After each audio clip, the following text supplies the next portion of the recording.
the viewers. Oh, I thought you were asking me. I know we were here together. I thought you were asking me. Yeah, so... By the way, we're joined by Adedrami once again. Thank you so much for joining us. As I said yesterday, always a pleasure to be here. And as I also said yesterday, we want the viewers to feel guilty that they were sitting at home enjoying us and we were here working. Yes. But hey, we enjoy it. Yeah, I enjoyed my this morning yesterday, to be honest, with all the dancing and all of that. Amazing. Yes, it was. Yes. So thank you so much for joining us. We have the African proverb today. We have the newspaper review. Also, inspirational quote. Today we'll be featuring the one and only neurologist in the Gambia, Dr. John Jabang. And we also have You and the Law. We introduced this segment 2 weeks ago. And today we'll be talking about bail under Section 19 of the Gambian Constitution. And we'll be joined by Counsel Usman Kujabi from the Ministry of Justice. And sports, Momotu Gajaga will give us updates in relation to what is happening in the world of sports. Don't forget that One Stop Water Solution, Ibrahima, is part of our partners. Exactly. And we're so happy that they're part of our team. For all your water filters, for all of your tanks, for all of your dispensers, head right onto Sukuta Highway and window shop or shop, you know, with One Stop Water Solution. So what is our African proverb this morning? Oh, yeah. Like I said, it's about construction today. And it's going to bring a whole debate. It's going to bring a whole debate. Looking forward to that. Yes, you know, I was wondering, the guy that made this proverb, is he a contractor or something? Okay, in the moment of crisis, the wise build bridges and the foolish build dams. Okay, we will start with him today. We'll start with Adedrami today. Yes, when I heard it, I said to my colleagues here off air, I said, don't tell that to the Dutch. Because if anybody knows the Netherlands and knows the Dutch, if you know them, then you know that they are famous for building dams, and dams that have actually saved their country from being submerged underwater. So if they heard that, of course, they also have lots of bridges in their country. If they heard that, they would think, what? You know, so it depends on the situation. I'm not sure it applies generally. I mean, usually I don't tend to take issue with the African proverbs, but I think I must with this particular one. Okay, I'm just going to give them the benefit of the doubt because we do not know the crisis that they're referring to. So let's say this is a crisis whereby, as a wise individual, you need to build a bridge, you know, instead of a dam, to be able to connect people, you know, to ensure easy movement, for example. Because if you don't have bridges and there's a form of crisis where people have to travel by sea and instead of, you know, using a bridge, that's how I'm picturing this. And this shows me that as an individual, when you're approaching a problem, you have to look for lasting solutions to the problem. You know, you should not just touch the surface or something that is just temporary, you know, something like that, but you have to have like something permanent, something solid that will actually bring about, you know, everlasting changes. That is what this shows me. That's what the Dutch have done. Well, they built dams that are lasting solutions. Yeah, but let's say, let's put it this way. Let's put it this way. Dams are not very famous. It's the Dutch. You use the Dutch as an example. Yes. How many other countries? Well, this is it, and that's why I took issue with the thing, because it's a generalization. Yes. And for somebody else, the fact that your country might be flooded by water is very important that you build a dam. Yeah. You know, so they've generalized, and that's why there are, and that's quite a major exception to the generalization. But you know, most of the time, things are generalized in the way of majority carries the vote. The fact that this is not used by a lot of countries, then it can be generalized in a way.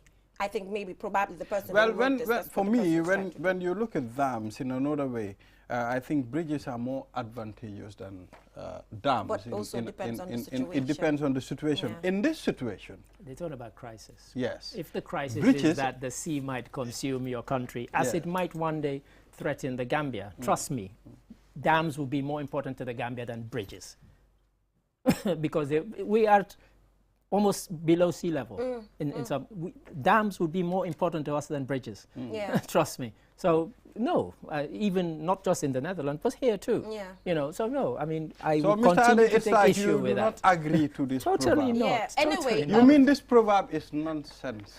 Which is what I said off air, but you've used the term. I am saying that like I said, we do not know the crisis that they're referring to. Probably they should have been more specific to say, in a situation like this, the wise will build bridges and the foolish will build dams. Yeah. Maybe the person could have been more specific. Or maybe at a time that this proverb came into existence, there was nothing like dams or bridges. Let's take a look at human nature. Yeah. In the moment of crisis, the wise build bridges. In another way, in another sense, I think building bridges, when you're looking at it, it's about connecting people, making peace. You're burying the hatchet.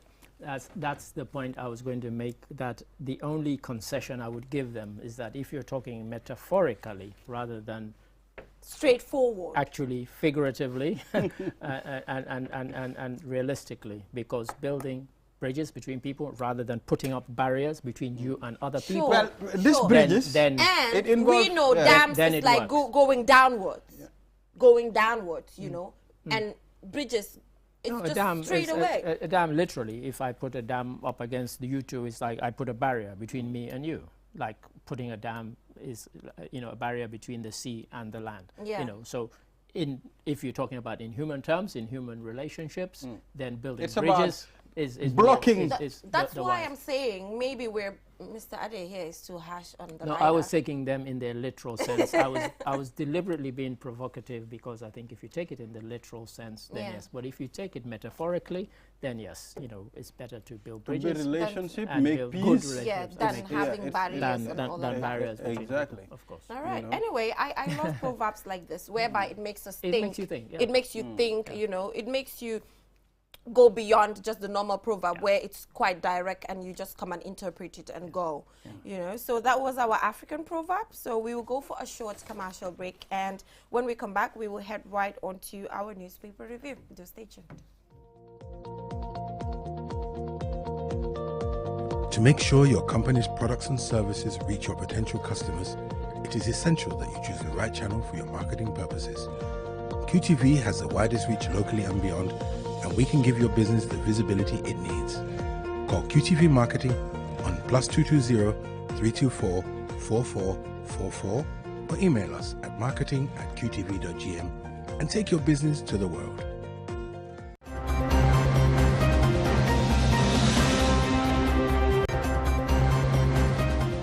Welcome back from that short break. If you're just tuning in, you're watching QTV this morning, and I'm your host Jenna Bosonko, joined by Ibrahim Balda, my co-host. We already dealt with our African proverb, which was, in the moment of crisis, the wise build bridges and the foolish build dams. If you're watching us via Facebook or YouTube, you can simply comment below and tell us your interpretation of this particular proverb. So do that for us, and then we'll get to see what you guys think of this particular proverb. Now, Ibrahima, is that the Standard? Yes, this is the Standard newspaper, and the main headline on the Standard newspaper is IEC speaks on APRC split.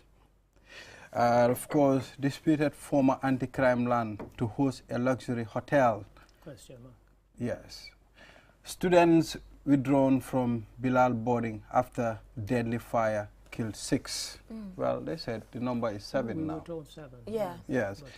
Okay. But of course, let's take a look at Senegal. Senegal seizes record 2 tons of cocaine off Atlantic coast. Man sentenced to death for murder. Sidat Diop won Barrow against making acrimonious comments. Yeah, I like big words. I'm a fan of big words. Acrimonious. The Gambian media is a fan of big words. Yeah, too. I can see that. Yes, Jay, that's the point. Yes, the point says Finance Minister, 2022 revenue and grants to reach $29.84 billion, and Janet Salanjai appointed commissioner to the African Commission on Human and People's Rights, and Fatoumata Jahumpa Cisse and Action Man say Jammeh powerless to decide for APRC. And also 3 suspects arrested with over 2 kg of suspected cannabis. That's all we have on the Point newspaper. Okay, let's take a look at Foraya. Fabakary Tombong Jata and co respond to Jammeh. And of course, fishermen raise concern over climate change, illegal fishing. Late Sir Dawda Kairaba Jawara's family sue his son over properties. Total revenue grant projected to reach over 29 billion. And finance minister says 1 billion factored in budget to cover COVID expenses. That's what we have. Expenses. Yeah. Wow, interesting. Anyway, before that, let's take a look at IEC's statement in relation to the split. Is it really a split? Oh, it is a split, but constitutionally, as in not a split of executives, because it's not, you know, recognized by the IEC according to the statement there. Yes, I mean, I mentioned this before, even before this newspaper, that as far as the IEC would be concerned, it is who is registered with them, not who Jammeh thinks should be. If he thinks he owns the party, and I think the party, and again, when I was talking about it earlier, the party has always given him the impression that it was his, that it was his property. And that's why he has behaved in the way that he has. He's named a completely new executive, which is fine. But the rules of even that party is that they have to have a convention and vote in a new executive and then give those names to the IEC. That has not happened. So merely saying, I sack you and now I appoint you, I'm sorry, doesn't wash. I mean, if this was a dictatorship or if that was how it worked, then fine.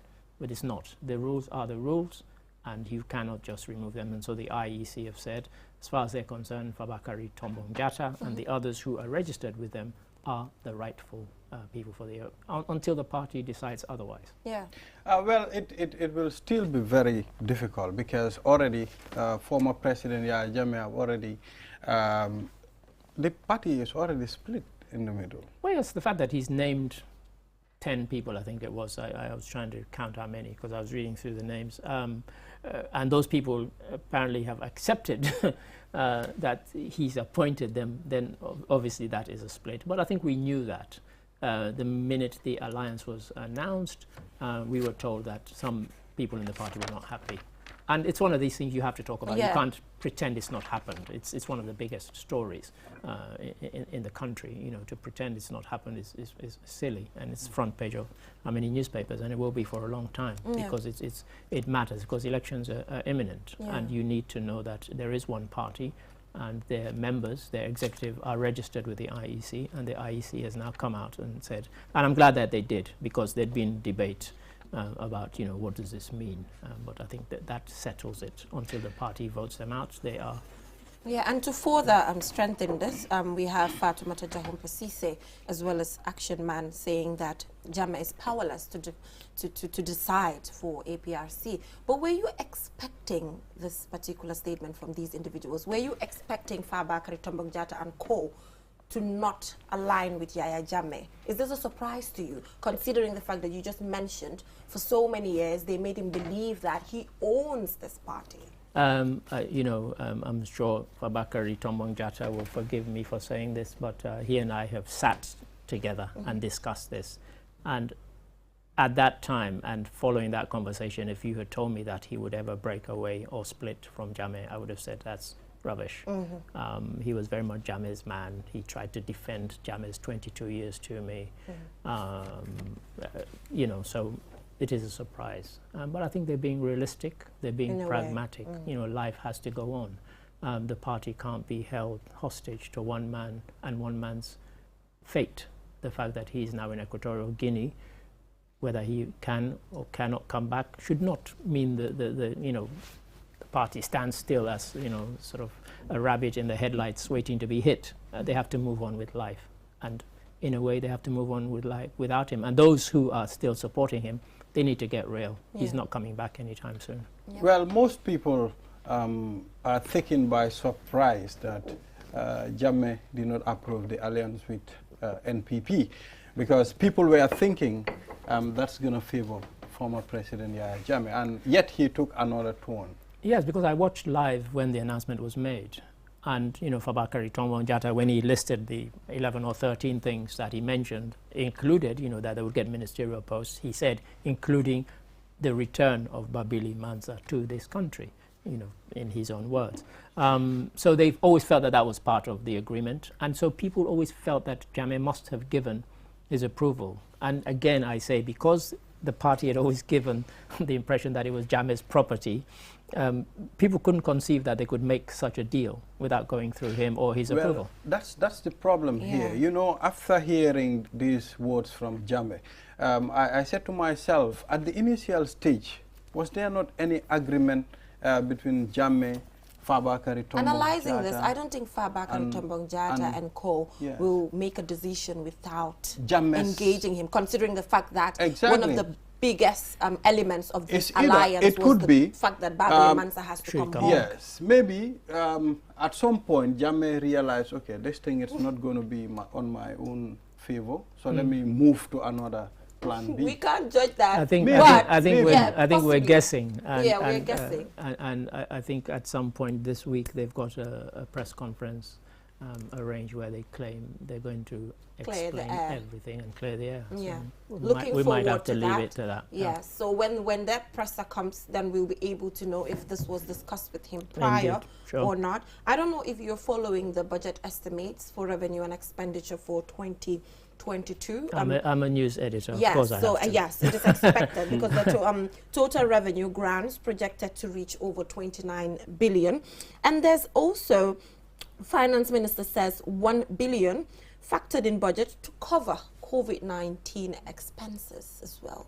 Yeah, these are the two. It's more about the impact of COVID-19. And yesterday we were talking about the fact that, you know, a lot of what's been factored in is for infrastructure. Yeah. And I was saying social services. And social services. And so, you know, part of what that is about protecting against the impact of COVID-19. The impact will be long lasting, and I've said this again. The Gambia, as many countries in this sub-region, depend on tourism a lot. Tourism has been one of the hardest hit industries or sectors by COVID-19. And so, you know, to counter that or to help that industry get back on its feet, certain things need to be in place. And so some of that will go towards that. Lots of people have lost their jobs. You know, hotels, restaurants, people in the tourism industry who work for, you know, all the tour companies. They've been laid off, or they've been, you know, temporarily laid off, or permanently laid off. So the impact has been huge. So yes, it's not a surprise at all. Yep. Well, that's it, Geneva. Yes, so moving on, students withdrawn from Bilal boarding school after deadly fire killed 6.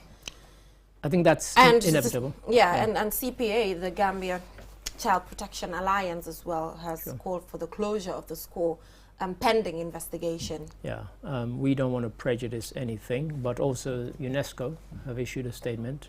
It's mainly one of condolence to the parents and to the country over the tragedy. But I think that's not unusual that parents would be concerned and would remove their children, because until the cause of the fire is known, and that would only be known after the investigation, which would involve the police and the fire brigade. The police, because there might have been a crime committed, the fire brigade because it's fire related. Until that is known, I think parents will be concerned and they'll be worried, because if I were a parent, I wouldn't. I mean, I think it's human nature. You wouldn't leave, because, you know, what happened then could happen again. But once that is known, and the fact that it happened twice brings a lot of suspicion. Well, indeed, and fear. And, you know, parents will be concerned. So it's not a surprise. Well, it involves a lot of things, and as they are on the investigations, I think we need to just wait and see what will happen. Indeed. So moving on, we have Janet Salanjai, appointed Commissioner to the African Commission on Human and People's Rights. So the Commission on Human and People's Rights, are you okay with their mandate? And do you think really they're doing what is expected of them when it comes to human and people's rights, considering in different African countries the rights of individuals are violated every day? They have been in existence since Jammeh, for example, was in the Gambia, and their office in the Gambia here. Well, so Jenna, really, do you I just want to know, you said they've been in existence for many years? Since Jammeh's era? Yes, and in fact they have an office in the Gambia here. Head office. So what do you think in relation to them really implementing their mandate? Well, I think the fact that they were here when Jammeh was here and they had a head office here used to make people smile, because they felt that, you know, with some of the human rights violations that were taking place in the Gambia, it was quite ironic that they had an office here.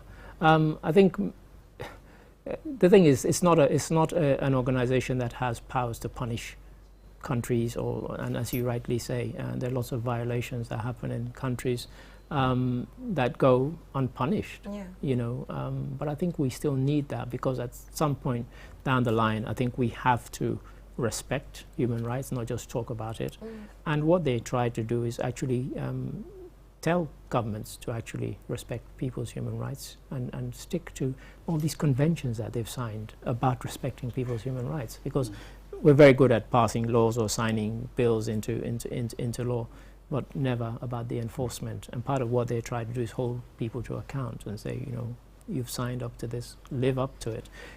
It's not an easy task, and they have a very, very difficult job. Maybe the reason why it wasn't very effective, it's because of the dictatorial rule of Yahya Jammeh. Because most of these organizations, they don't function under dictators. Well, yeah, I mean, but as you rightly said, I mean, this one is one that cuts across countries. Yes. And so it's not just about the Gambia. The office is just physically here, but they are not answerable to the Gambian government. No, they're not. They're not. And what you have in Africa, even in our little sub-region, you have Ivory Coast, you had Guinea, where people have changed the constitution to benefit themselves.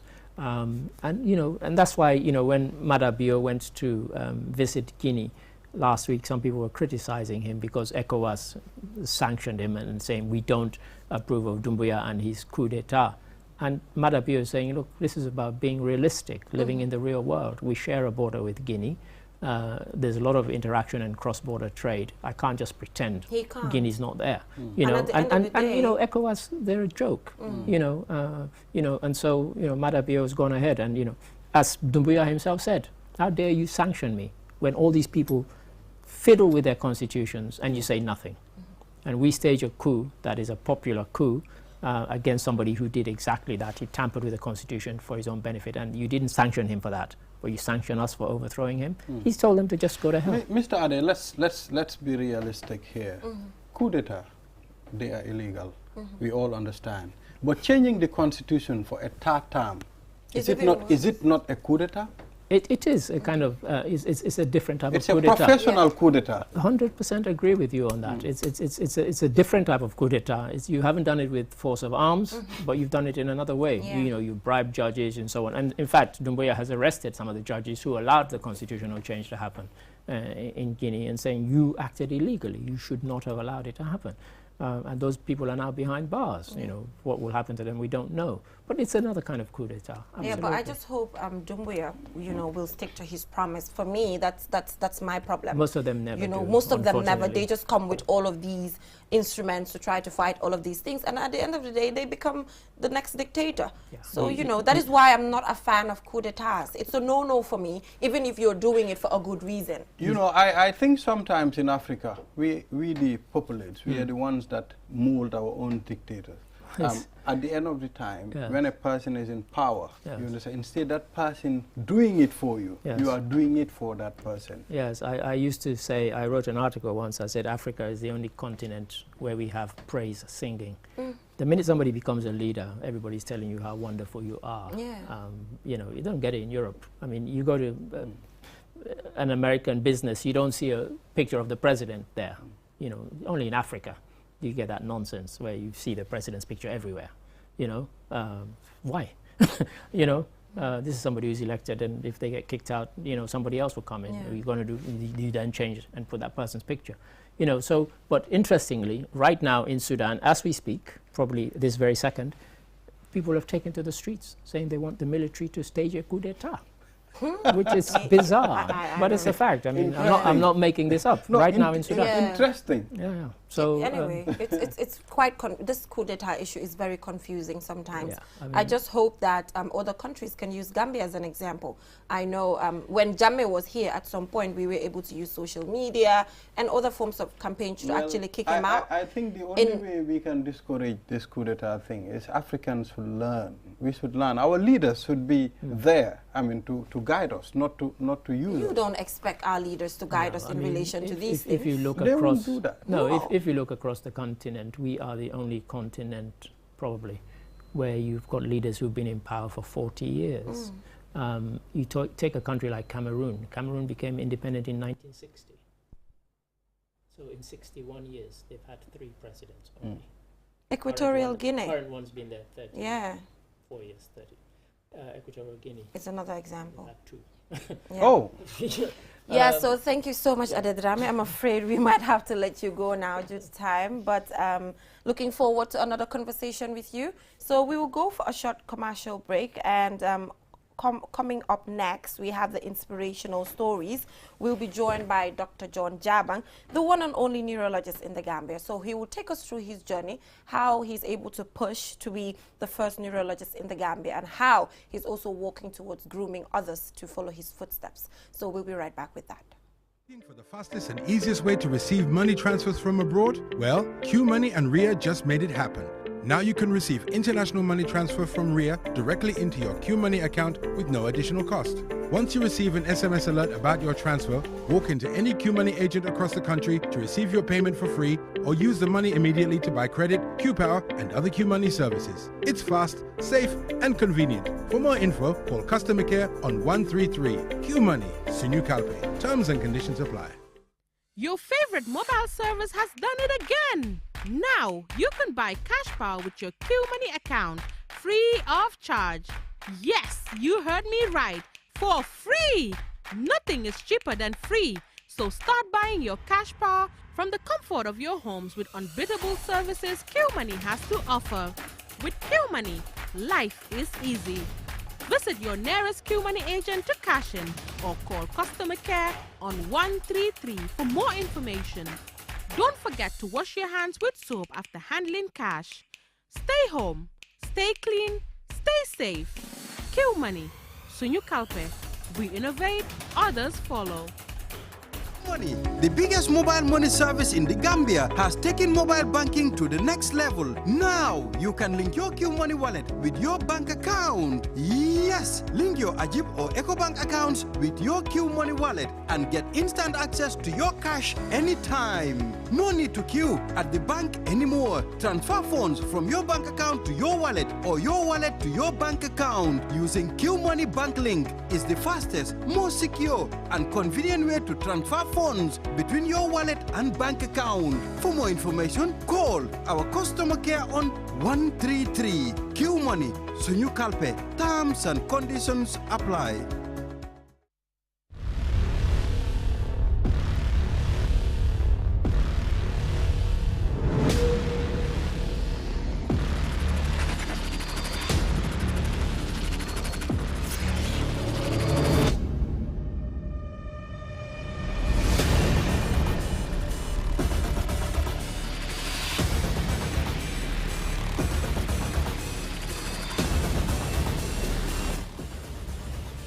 Check out the all-new Tigo 8 at S-Pass Motors. Call 3522-222 or 353-2222 for more information.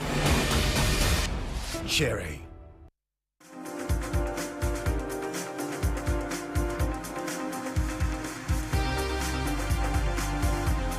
Welcome back, viewers, from that short break. If you're just tuning in, you're watching QTV this morning. So I know I said neurologist, but instead of that, it's neurosurgeon. So we are joined by the first neurosurgeon in the Gambia, Dr. John Jabang. Thank you so much for joining us on the program.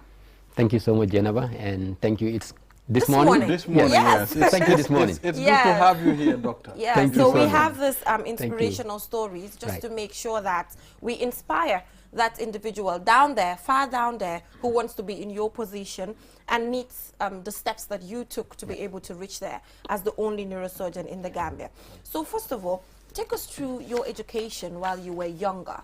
You know, being a neurosurgeon, was this something planned or it just happened gradually as you became educated? Yeah. Thank you so much, Jennifer, and I want to extend real heartfelt appreciation to this invitation, to you and to your colleague Ibrahim, Yes. Yeah. and to this morning. Yeah. And I think our stories date way back. Growing up in a very remote place in this country by the name Olyundum. In those days, Olyundum used to be a very isolated village in this country. And growing up there as a young person from very modest background, Went to school then in a place called Tauto Nursery School, and did some primary school there. And that was also with the aid of a priest by the name Father John Sharp from Kunkujang Mariama. And then from there, I proceeded to Kunkujang Mariama to do my my primary school. And from Kunkujang Mariama, I remembered I wanted to go to St. Augustine's. You know, those days, these are the names that I want to go to Saint's Land. Yeah. You know, Oh, yeah. The prestige, right? The blue boys, we are here, man. Oh, great. So, Yeah.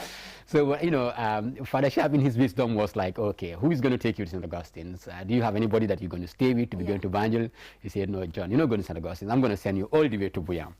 Right, so that changed the whole course, and we went to Buyam, and it was Fatima Senior Secondary School. Then it was Fatima Middle School. Then from the middle school, I did my grade 9, and then, you know, started doing science in the same Fatima Senior Secondary School, grade 10. After that grade 10, I moved to Gambia Senior Secondary School, where I did grade 11 and grade 12. Then proceeded to University of the Gambia to read in medicine. Again, coming back to your question, if you, I remembered, I always have one answer to that single question that has always been asked. What do you want to do? All my teenage life. And the answer has always been, it's the most difficult thing for me to answer. Oh, so you were indecisive at the time. So I was indecisive, I must say that. And so in Fatima, it was that they were there, the Christian brothers were there. So once we did our exams, you know, the grade 9 exam, so they just group all of us, those that have very good grades, you go to the science. So you are not really the one choosing. Yes. And from there too, I came on, and when I was done with high school in Gambia High, and I had my brothers who said, okay, well, John, okay, you need to go to just UT, University of the Gambia, do medicine. And that just was like it. that? Yes. Okay, in fact, I wanted to ask you, what motivates you, doctor, to study this field, to follow this field? We have a lot of fields out there. Yeah, so when I came to the University again of the Gambia, and I was in medical school, I remembered part of my, I remembered having a very good mentor from Nigeria by the name Professor Ugwu. And when he was giving very fantastic lectures, and he kept asking everybody in the class, what do you want to become? What do you want to become? And when he asked me, I said neurosurgeon. But guess what? At that time, probably one has just an inclination to doing something that is difficult. Yes. So at that time, I had not had the chance to really work with neurosurgeons. There was the old neurosurgeon here by the name, the late Dr. Ulrich Jones of blessed memory. And guess what? I've not even during my medical practice had time to work with him. I remember operating some cases with Dr. Jones, but they were not even neurosurgical cases. But for some reason, I don't think I've seen anybody who was more of an inspiration. This whole time of being a neurosurgeon wasn't there. That's right. So this whole idea of just, you know, being a neurosurgeon, of course, the you know, the mind of trying to render service in terms of health was there. But to say that somebody was seen, and because of that, that gave me a motivation to become a neurosurgeon, no. Like I said, probably I had the inclination of just wanting to do things that are difficult, right? Okay, you finish that. Okay, they say science. Okay, go for science. That is tough. You are done with that. They say, oh, medicine. Yeah, that is tough. Go for medicine. And while I read through, of course, neurosurgery was something that was like, you know, a little bit above. And okay, yeah, I want to become a neurosurgeon. Yes, and that was just the way it went. And when we completed our medical program.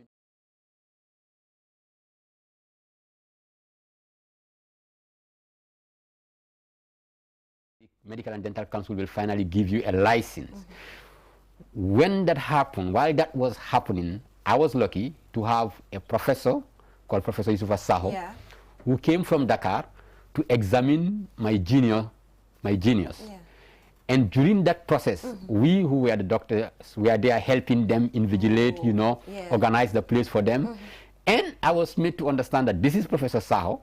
He's a professor of neurosurgery from Dakar. Wow. And I'm like, oh, Prof, I want to do neurosurgery. How can I do it? That was an and Prof said, yeah. And Prof just said, well, John, okay, just get me your documents. Get me A, B, C, D, and E, and give it to me. And that was how I got my documents, gave it to Professor Saho. And before I know what happened, when I completed my housemanship, this was in January, February 2010. When I completed that, and we went to the Medical and Dental Council, and I had my license, Then I sent Prof a message to ask him, and Prof was like, John, look, the program has started, come. To Senegal? Yeah. Wow. So I had to, it was a bit difficult. I had to pack some few things and say, okay, let me first go, get the acceptance letter, and then come back and look for funds and go.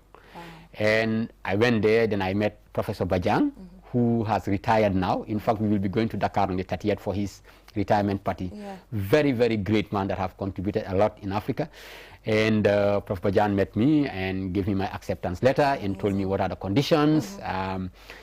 If you fail, you have to repeat. The program is already ongoing, and I can't speak much French, so you can imagine the whole apprehension. You had to do the course in French? In French, yes. No way. So how did you manage? How did you manage that? So that was it. Anyway, such a complex field. The little French I learned was in junior secondary school, and from there, when I was preparing myself to go to Dakar, I did, I think, is it B1 in Alliance Franco-Gambia? Yes. But, you know, those things are too small. You know, you just, comment tu t'appelles, je m'appelle. Ça va? Ça va bien, merci. And, you know, like, for instance, I keep telling people, you know, I went to Dakar, and, you know, you are expecting somebody to say, comment tu t'appelles, because that's what you learned. Yeah. And, you know, you just say, comment. And you are lost. Yes, you but don't of course, know the person is asking you, comment tu t'appelles, you know. Yes. But in a different way. Yes. So you got lost in that type of thing. But anyway, I came back after Prof. Badian gave it to me. I tried to look for some scholarship to be able to go. It was a little bit very urgent. And with my family, we were able to gather some money, and they say, okay, well, John, you can go. And this is how I went to Dakar. It was a big struggle because I had to be sponsored entirely by my family, and of course some other few friends who I know that, you know, help chip here and there. It was very challenging in the sense that those were, I think, especially my first year, was one of the years I can say if I want to determine, even like the time that I spent to read, was one of the years I really read. Because you have to, I know I have an exam. So I started in January or February, and I have an exams in June, July. And if I don't pass that exams, I'm not going to go to the next class. Yes. And the exams is not going to be in English, it's going to be in French. So it's not only reading to know the subject, but it's also reading to even construct what you have to write. Yeah. So, but again, you know, a lot of good things also happen. And I had a guardian in Dakar by the name Pastor Arnold Ja, whom I stayed with and the wife, and they treated me like a prince. Yes. I did nothing in the house but only to wash my clothes. Yeah. Every morning I wake up, my food is on the table and everything is there. So all I do, I go and come back. As soon as I'm home, I'm preparing my notes, I am studying, I am cramming as much as I can cram, because you have to cram and vomit. Yeah, definitely. Yes, sure. Yes. So Doctor, we will get back to that. Let's talk about regrets and push factors to continue. Yeah. Did you reach that point in time in your studies to become a neurosurgeon, to say that I can't do this anymore, and then you say, I need to do this? What were the factors that really pushed you, if any regrets existed? So I would say no. Okay. In my life, I have had a lot of challenges. And growing up, you know, we grow up with our parents. We never had a lot of money. Just getting back to UTG, University of the Gambia, in my first year, I didn't attend all my classes. Some were in Banjul, some I don't even have the money to go. So I just have to be. So it's not, I have not seen any point in time in my life aspiring for something where really I have regrets. I see everything as a challenge, and you know, as we all do, you know, God believing people, you know, wherever you are, you believe God that it's going to work out. Yes, and that has always been. If I say, oh, were there no moments that, you know, I weep alone? There were moments, of course. Were there no moments that I, you know, but it's never a moment in my life to say, oh, I regret. Never. Because I always want to look at the end. The end is always what one needs to look at. Yeah, light at the end of the tunnel. At the end of the tunnel, yes. And while going along that tunnel, of course, you will go through, you know, turns, you will go through bumps, you will go through that. But it's always light at the end of the tunnel. And, you know, as a result too, it helps. Because it helps you not to also keep grudges. Even if people have stood your way, you know, they were supposed to be of help to you and they don't. You come, you forget about all those because things. you've gone through a lot. That's Yes. right. Yes. At some point, That's you right. become numb Oh, in yeah. a way, so you do not feel You do all not of these feel anything. factors around you. So Yeah. take us back to the journey. So, First okay. year was tough. You had to So read a lot. first year was tough. You Yeah. have to read a lot, and and luckily, you know, we did the exams, and it was, in fact, I tell you something very interesting. It was because Dakar is the center of training for the Francophone. Yeah. In my class first year, we were 5. There was no single Senegalese for neurosurgery. It's Gambia, Conakry, Cameroon, Congo Kinshasa, Congo Brazil, and Africa Central. In fact, Africa Central didn't continue long. So in the whole group that came, so many people from different places. Wow. When we did the exams, I found my head above the waters.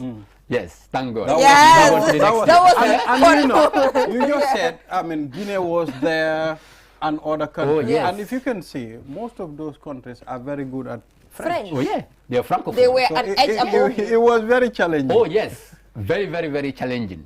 Very, very challenging. We had to organize, you know, I remembered my first day. So in my class, because we come and different specialties, so all of you were grouped into one.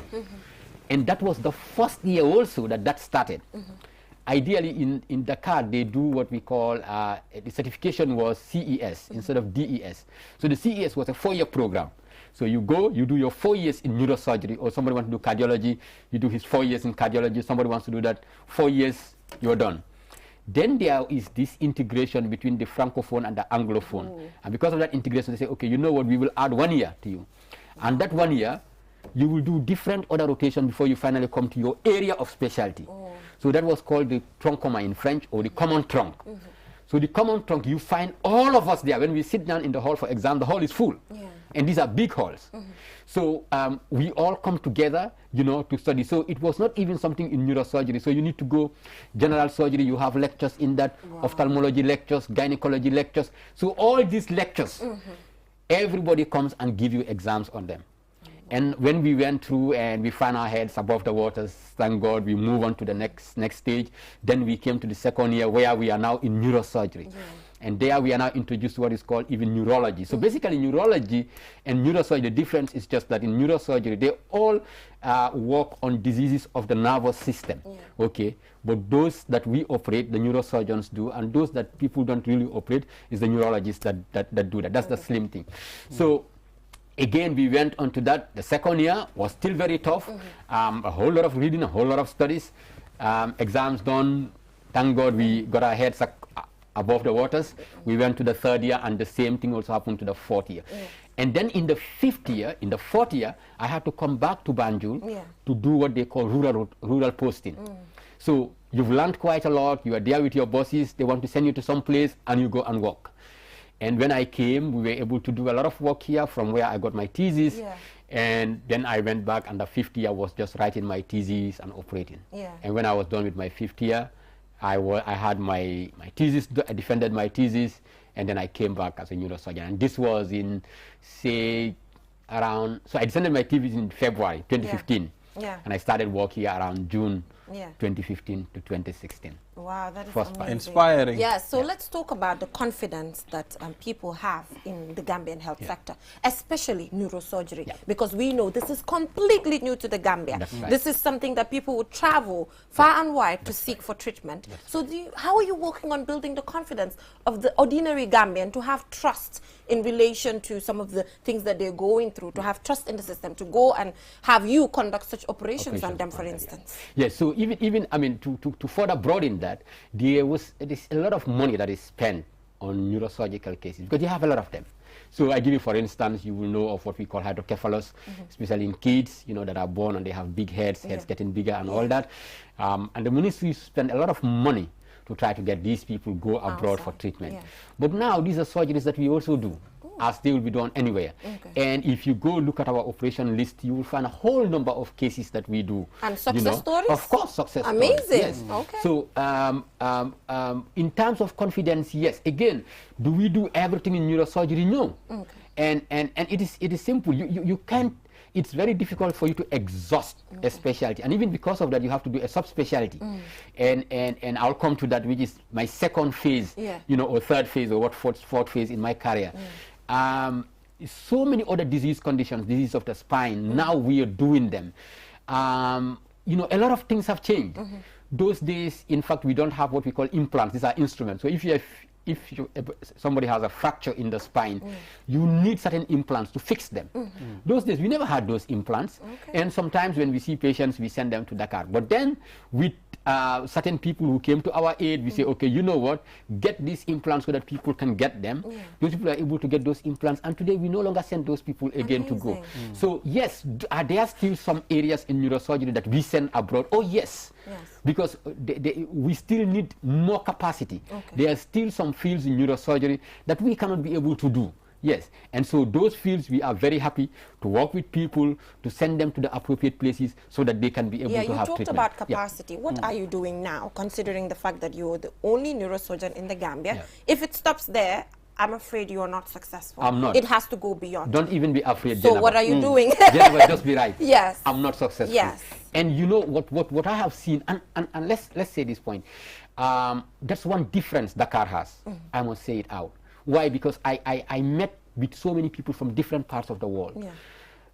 Dakar has one very nice potential, and the potential is that all the heads that are there in the hospitals, and I talk of again the hospitals, are working day and night to ensure that there are people that are subordinates to them are reaching their level. Amazing. In fact, when we have this discussion with our colleagues who are coming from Congo, who are coming from different parts of the world, they will tell you that it is very, very difficult in those areas. That a professor will retire as a professor and yet do not even have anyone to replace him. Well, doctor, don't you think it's taking us through the steps that you've taken, don't you think it's difficult for other people? That's why we still don't have people going But it is the responsibility of people like Dr. Because Jabang to today, also groom other people. Definitely. Absolutely. But Yes. I mean, don't you think people fear this? Yeah, so the challenges are difficult. So like I say, out of the things that were very difficult for me, that are my financial background, you know, those days, which was absolutely poor. So I remember I like to say this sometimes, that, you know, in Dakar, you know, so every week I would cook like a meal, you know, and that meal serves me the whole week. You know, so that could be how bad it is, you can imagine. But again, that's, as long as my tummy is full, I'm good. You go. Whether it is super kanja, I'm eating for the whole week, I'm great. Dr. Jabang, I'm afraid time is up, but final words. What words do you have out there for young people, or just anyone watching who wants to be in your position, or just wants to do any other thing but finds it difficult to do? What message do you have for them? And before that, I was a science student. When I was going to high school, I did science. My dream was to become a medical doctor. Okay. I ran away. You ran away. Yeah. Okay, kon pressure be hit bi. Nulo jël hit bi. Kon your togel board yow. Your togel board. Yes. What message do you have? So like we say commonly, anything of value, okay, does not come easy. There has to be some element of sacrifice to it. You should not look at your background, that you don't have it, your parents don't have it, people around you don't have it. Look at it, know that this is what you want, and it is for a good intention, it is for a good purpose. Invest in it. And I will end by saying, if you're standing upright and you want to jump, if you maintain the same height, you can't achieve a height that is higher. But for you to jump a good height, you have to go down. That helps us to understand that in life, if you want to achieve any position higher than where you are, you have to go down. Sure. You have to sacrifice, embed yourself, go through the pain, and you will come out, and you will be able to achieve it, and you will have it all. So, and also to tell the people, neurosurgery is there. The services are available, and we are also giving out those services. And to the young ones that are coming, our duty is for them not to go through what we have gone through. Yes. And we will try to do all the best that we can. Unfortunately, some of the things is hard for us to do. That would mean other powers that are above us to be able to help to be able to help them. Yeah, thank you so much. And Dr. John Jabang as well is the head of surgery at the Edward Francis Moore Teaching Hospital. Congratulations on that as well. Thank you. We also want to thank your family for supporting your studies entirely. We want to thank them if they're watching in any way, because they did a good job when it comes to this, giving us the first neurosurgeon in the country. Thank you so much, Dr. John Jabang, for joining us and finding time from your busy schedule to join us. We will go for a short break, and when we come back, we will head right on to You and the Law. Do stay tuned.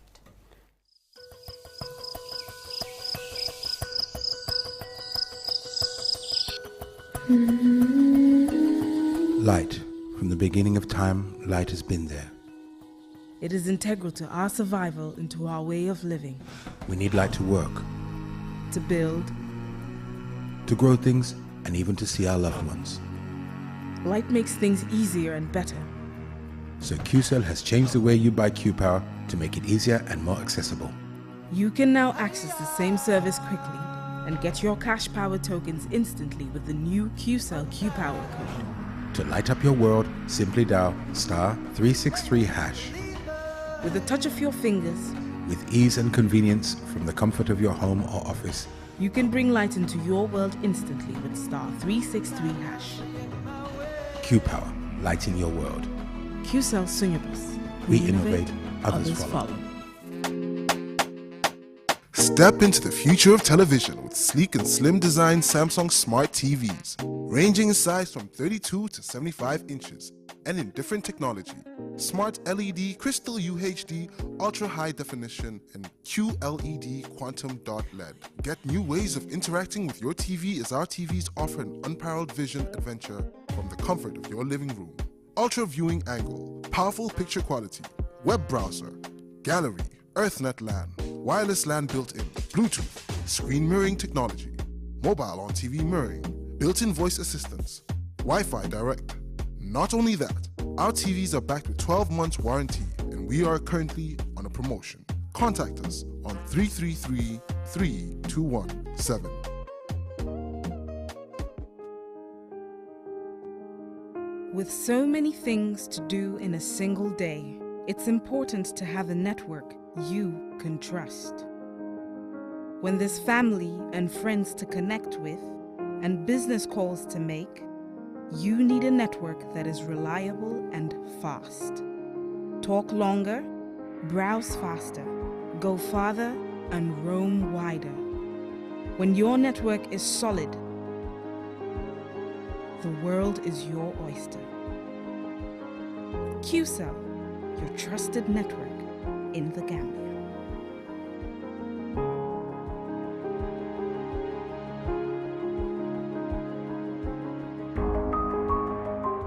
Looking for the fastest and easiest way to receive money transfers from abroad? Well, QMoney and RIA just made it happen. Now you can receive international money transfer from RIA directly into your QMoney account with no additional cost. Once you receive an SMS alert about your transfer, walk into any QMoney agent across the country to receive your payment for free, or use the money immediately to buy credit, QPower, and other QMoney services. It's fast, safe, and convenient. For more info, call customer care on 133. QMoney, Sunu Calpe. Terms and conditions apply.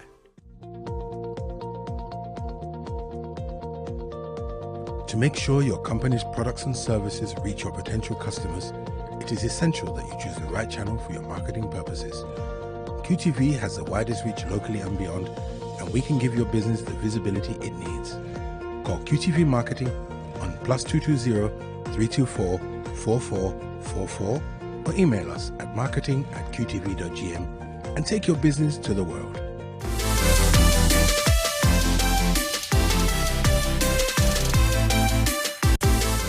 Welcome back from that short break. If you're just tuning in, you're watching QTV this morning. Thank you so much to Dr. John Jabang for finding time from his busy schedule to join us here.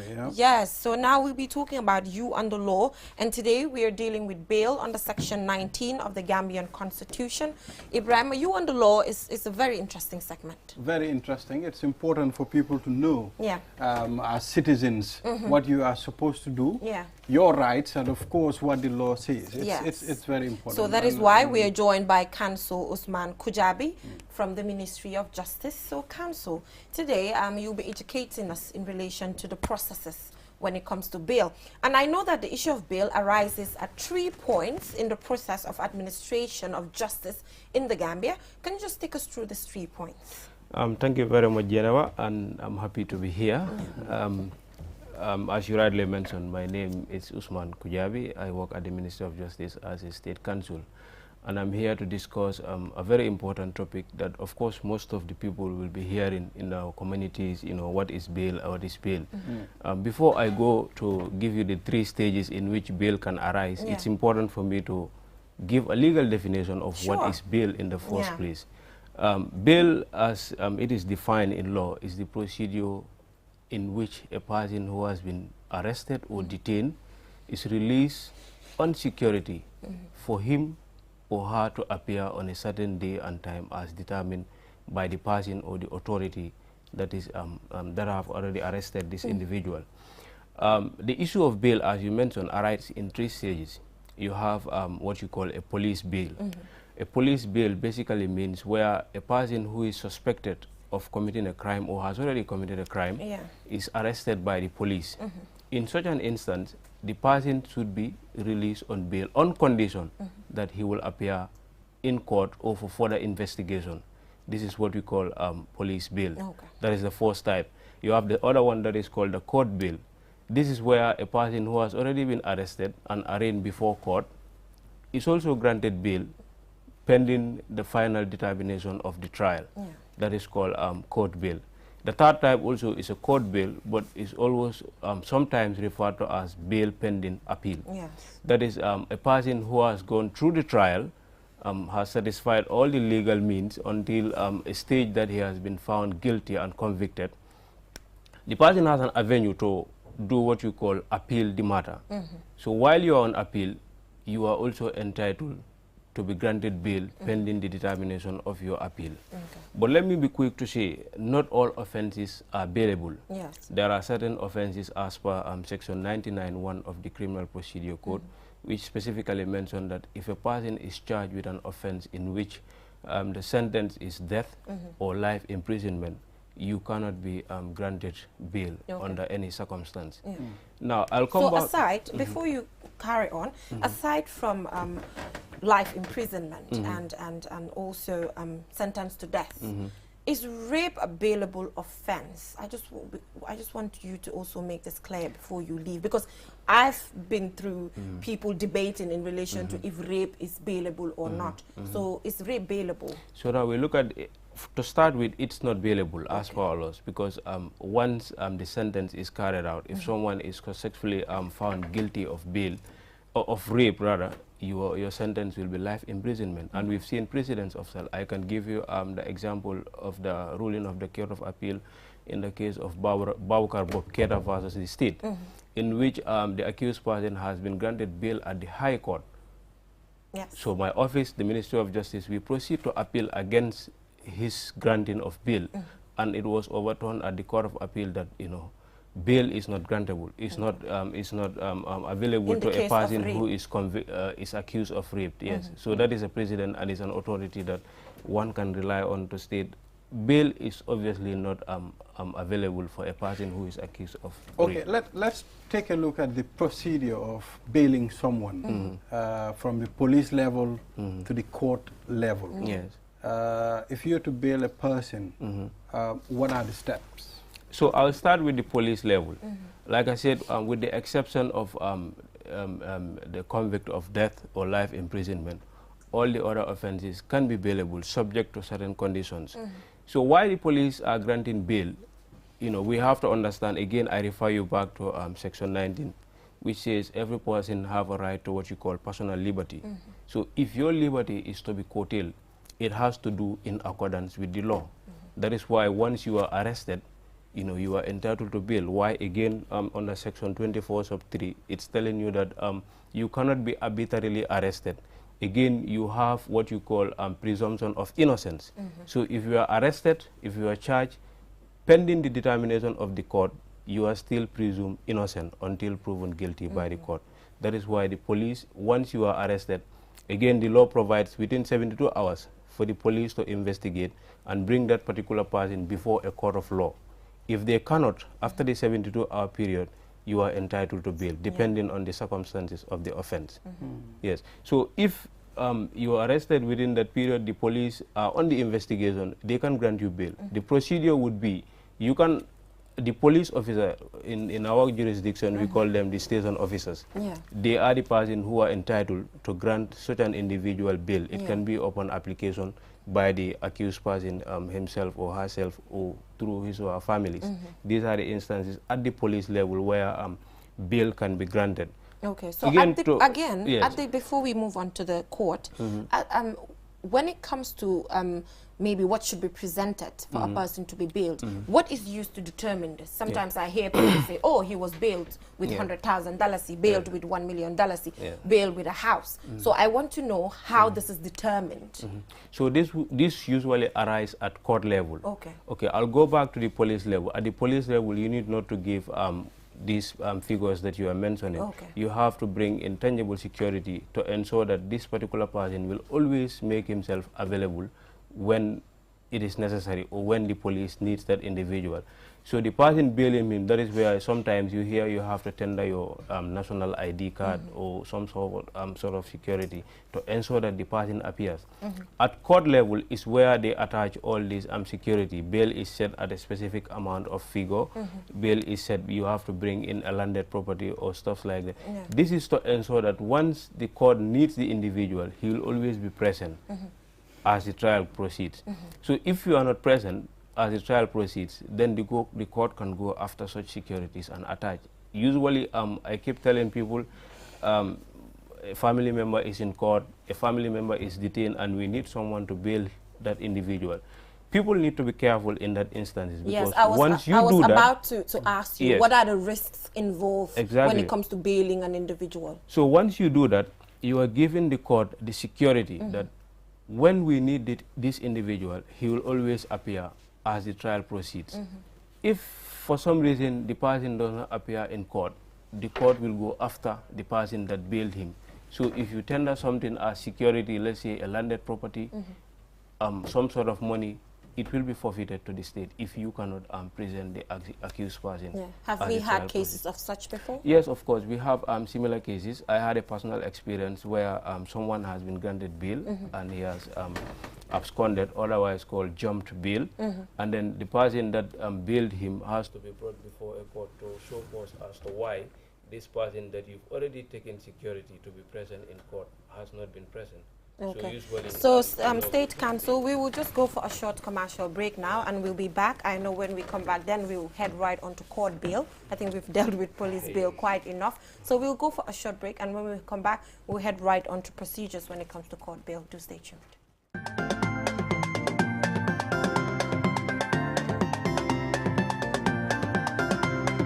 Novelas ni magungi ti sama keji ba xetine duma tok duma tayi man dal de mokoy wëri parfum novelas suñ ko biski kër gi xet gi day neex parfum novelas moy waaja li moy parfum novelas parfum bi dafa neex forest bi dafa neex saxla bari dafa neex li moy parfum novelas parfum bi dafa neex almadina boko pompe xet gi day gunguni li moy parfum novelas parfum bi dafa neex brise marine bi ak yepane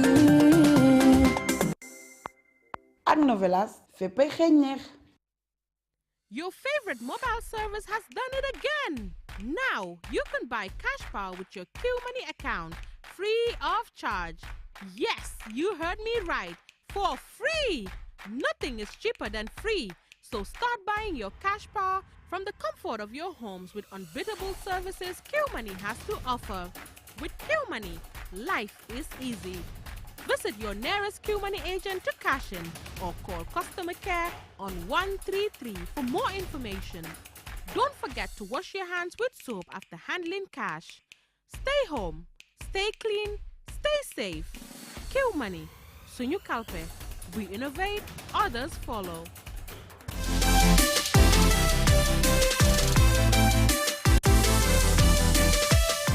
Welcome welcome back from that short break. If you're just tuning in, you're watching QTV this morning.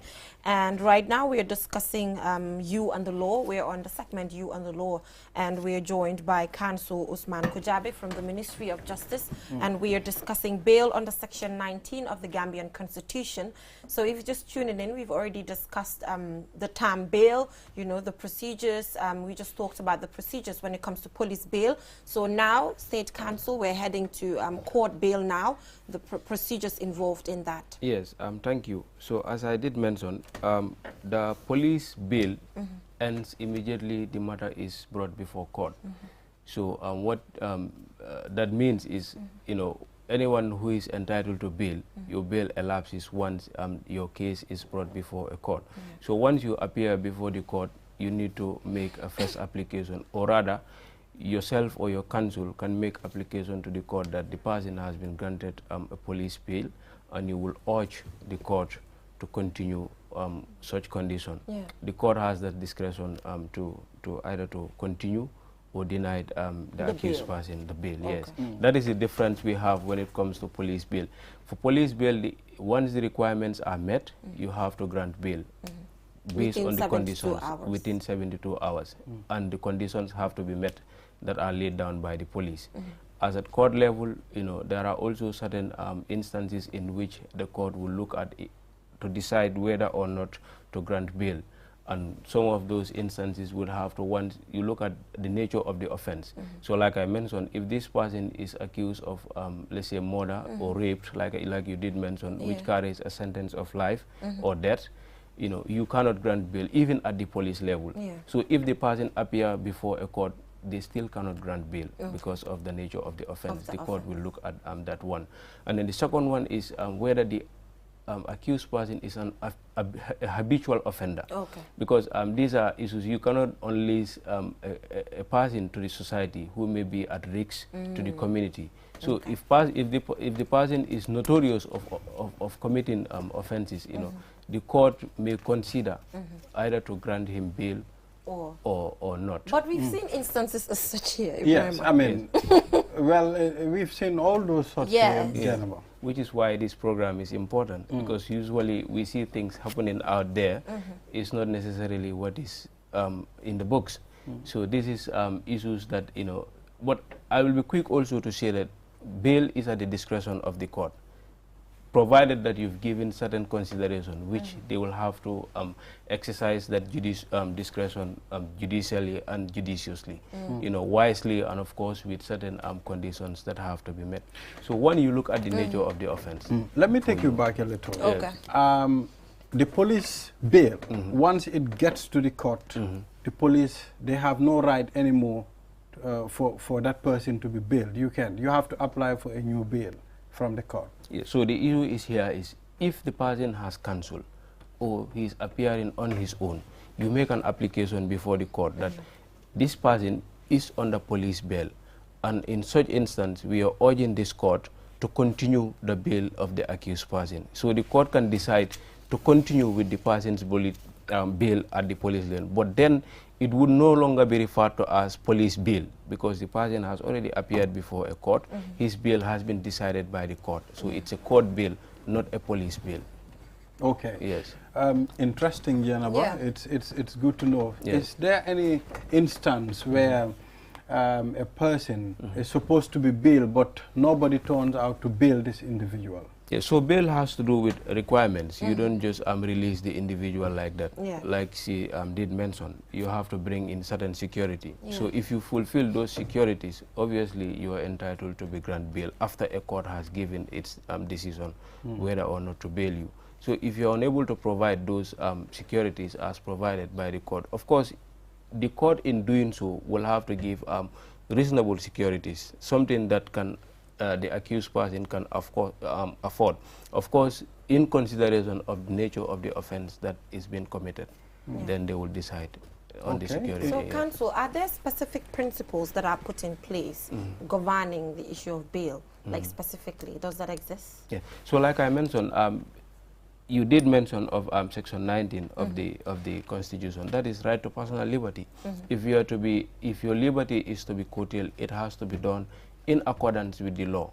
because you've came in conflict with the law. You are accused of committing an offense again, but you are presumed innocent.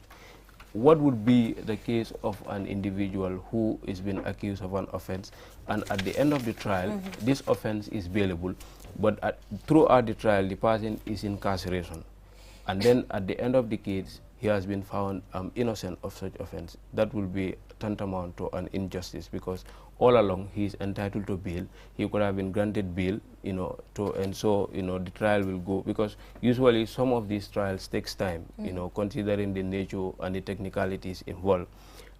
It takes, sometimes cases can end within a reasonable time, but some take a longer period. So if you happen to incarcerate this person throughout all these periods, and the person happens to be innocent, that would be an injustice when you know that you can. So how can that injustice be amended? This is an individual against the state at some point. Yes. So what are the procedures to amend that so on you the look side at of the individual? Yes, so you look at the issue of bail. Section 19 falls under a section in our constitution that has to do with fundamental rights. Yes. So these are rights that usually you call they are inalienable. Is a right that you own because you are a human being. So if you feel, and the state one, I would say, is the major duty bearer of those rights. So if you feel your rights have been violated, there is an avenue for you to bring in your redress. The High Court is there. You can bring your cases to challenge a violation. Have we of had your cases of fundamental such rights. before? Yeah, we have private lawyers taking in issues of this before our courts. I can give you examples of such cases of head, but people are now really beginning to test our laws, and of course in enforcing of these rights that they are entitled to. Yes, we do have cases. Let's talk about the sentencing tariffs. They seems to be very huge. Those incarcerating our young ones. Is there any plans to review that? Yes, when you talk about sentencing, that is absolutely at the discretion of the judge or the magistrate carrying it. What a prosecutor does is you ensure that you prove your case beyond all reasonable doubt. So in sentencing that individual, the court have certain discretions that they exercise. But the law will always give you the framework. Let's say the law will say if an individual is guilty of this offense, you are to be sentenced, let's say if it is in monetary term, for an amount not less than $100,000, but not more than $1 million. So within the range, the judge or the magistrate has the discretion to give a sentence within that limits of the law. So when it comes to sentencing is absolutely at the domain of the judge or the magistrate.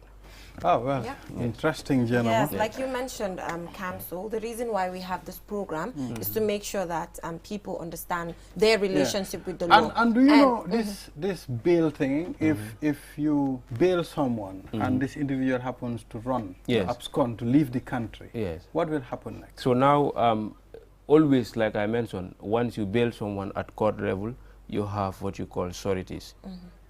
Those people will leave their contact details and they will be accessible by providing their addresses. So you bail someone, I did mention earlier, you are giving the court assurance that this person will always make himself available in court as and when necessary. Now a situation arises where we cannot trace this individual. He has what you call jumped bail. The court will go after you as the surety. You will be caused to appear to show cause as to why this individual is not in court today for trial. And then obviously you will be given time to trace the individual. The court will give you reasonable time and opportunity for you to trace the individual. If you cannot, we'll have to put you into consideration. But your trial will not have to be the offense that the accused person is charged with. No, your trial will have to be your failure to secure the attendance of the accused person in court for that purpose, because you gave an assurance, a promise to the court that we will bring this individual. So can that lead to sentencing the person that bailed this individual? Yes, usually, like you've been hearing, bail is set at $1 million. If that amount is there, it will be forfeited to the state. You lose it. And there are instances where even sureties will be, sorry to say, sent to mile 2 for just that. So if you are trying to bail somebody, Yeah. or if somebody is in trouble, make sure the person you are bailing won't put you in trouble as well. Think about it well. Bail finit nga mujhe dem talk mal to bobu mom dina meti. But anyway, most of the time it has to do with family, and they do not have a choice. They just have to come up. So yes, I am afraid that is all we have time for. But before he leaves, yes. What about when a court makes a decision? Does the state agree with the court all the time when it comes to its decision? No, like we know the court is the final stage in which citizens can approach to have their redress settled. So even the state is subject to the court. So once a court of competent jurisdiction makes a decision on a particular subject matter, every individual that is bound by it is subject to that decision. That is why, you know, usually there is this argument in the legal field that judges do make law, because their decisions really have to affect everybody, especially at the apex court. And just quickly, I have not mentioned the third stage of bail, that is bail pending appeal, if I can quickly rush on that. This scenario is where a person have been already convicted of an offense, and, you know, always once a judge is given a verdict, is informing the accused person you have your right to appeal. So if you are appealing that matter, depending on the nature of the offense, you are also entitled to bail pending appeal. And this can arise in 3 instances. You have bail pending appeal before the High Court, you have bail pending appeal before the Court of Appeal, as well as bail pending appeal before the Supreme Court. But when you look at the High Court, you know, usually you get bail from the Magistrate Court, for example. The law has been repealed on that. You have section 185 of the Criminal Procedure Code. The law has been repealed on bail pending appeal at the High Court. So when a law is silent on something, the judge has a discretion to exercise whether to grant that individual bail or not. At the Court of Appeal, once you apply for bail, if you are on sentencing, let's say the period runs, let's say you're sentenced for 2, 3, 5 years, once your application for bail has been brought up, the period will not count, because your matter is already now before another court, a higher court for that matter, for a determination of your case. So these are issues that surround bail. Sometimes I think about this a lot. What about if a person is sent to mile 2 on court order, and you realize this guy is innocent? What do you do? So it depends, because not everybody that is found that has been convicted is sent to mile. You have people at remand, their decision has not been met. There are people that violates a fundamental decision in court proceeding, because you can hear oftentimes in court, a judge will threaten an individual in court that if you don't do this, I will send you to mile 2. These are just correctional measures. So it depends on the nature of the offense. Innocence and guilt of the person is determined at the end of the case, and it is determined by the judge or magistrate, depending on the nature of the case. And even that remand wing, I think the procedures are sometimes very slow. You have people that have spent years in the remand wing. So what are you people doing about that? So I think really maybe we might have to just close it here, but due to time constraints. Mr. Kujabi, thank you so much for joining us on the program on You and the Law. So we just brought about this segment to make sure that viewers out there, Gambian citizens, understand their relationship with the law and how they should be acting. The last time we talked about duties of a citizen, and today we're talking about bail under Section 19 of the Gambian Constitution. And I think what I am leaving with today is the fact that when I am supposed to bail an individual, I need to be careful. That is one thing that I'm going with today, considering the fact that I can end up in trouble.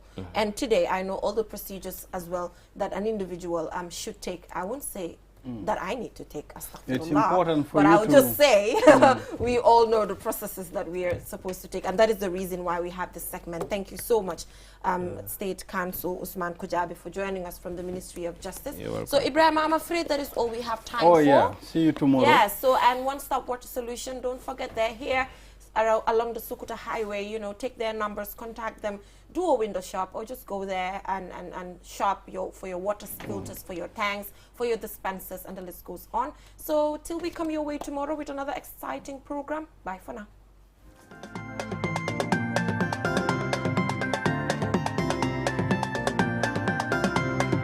novelas ni ma gunge ci sama kër gi ba xet gi neex duma toog duma tàyyi man daal de moo koy wëri parfum novelas suñ ko bis ki kër gi xet gi day neex parfum novelas mooy waaja lii mooy parfum novelas parfum bi dafa neex forest bi dafa neex saxaar ba bi dafa neex lii mooy parfum novelas parfum bi dafa neex almadina boo ko pompe xet gi day gunguni lii mooy parfum novelas parfum bi dafa neex brise marine bi ak yëpp a neex ak novelas féppay xeeñ neex dama bu ne yelloo na ndox mu set te ndox mu set dafa bokk ci dunni doomu aadama te biir kat amul seetu waral na lépp lu fay dugg dafa war a doon li nga xamante ne ni du indil doomu aadama bi loraange ci wàllu wér-gu-yaram One Stop Water Solution Limited ñu ngi fii ci biir réew taxaw temm fexe pour gis ne doomu aadama bu ne di nga naan ndox moo xamante ne ni ndex mu sell te wóor la ndax indil nañ leen ay xeetu filtres yi nga xamante ne ni mun ngeen koy jëfandikoo ci seeni pompe yi ci biir réew moo xam booxul ngay jëfandikoo wala pompe nawet yi bépp xeetu filtre bi nga xamante ne nii dina la indil wér gu yaram musal la ci loraange amal nañ leen ko ci biir réew am nañ 10-inch filter set of 3 bii nag ñett lay àndal